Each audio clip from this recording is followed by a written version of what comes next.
अमचन music की शानदार प्रस्तुति।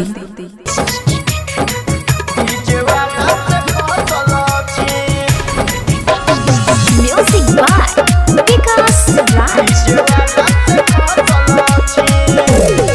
बजे छी छोरा किया लबर लबर तोरा बनाई बनई अपन लभर रे सुन हाँ हाँ बजे छी छोरा किया लबर लबर तोरा बनाई बनई अपन लभर।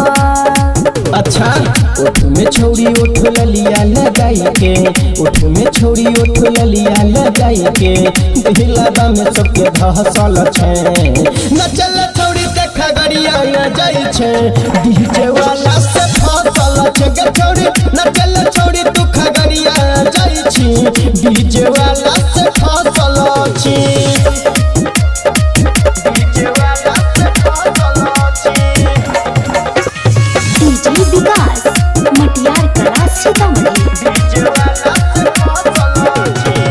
कोइरा के सिंगार तैयारी रहबै दिन राती देख के हमर फैशन तोरा हट छकिए छाती रछरा बुझली डीजे वाला पलुटाई के बही सब के तू के आगे जोई भी ससुरबा त छौड़ी पूछत भता आगे कोई गो छौड़ा के लुटने है छही कोई गो छौड़ा के लुटने है छही कत के दिल में है फसल छी न चल छौड़ी देखा गरिया जाई छी डीजे वाला से फसल छी गे छौड़ी न चल छौड़ी तू खगरिया जाई छी डीजे वाला से फसल छी डीजे वाला से फसल छी।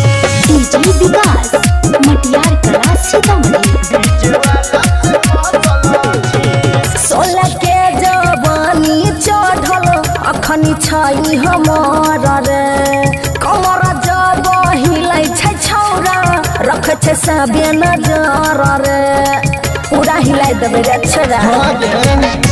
चोरी छुपी कर तू जाई छी डीजे वाला से भेंट गे डीजे गौरव से छौगे छौड़ी तोर ममला से गे पपुआ छौड़ा के रखने है छही पपुआ छौड़ा के रखने है छही कत के दिल में है फसल छी न चल छौड़ी देखा गरिया जाई छी डीजे वाला से फसल छी गे छौड़ी न चल छौड़ी देखा गरिया जाई छी डीजे वाला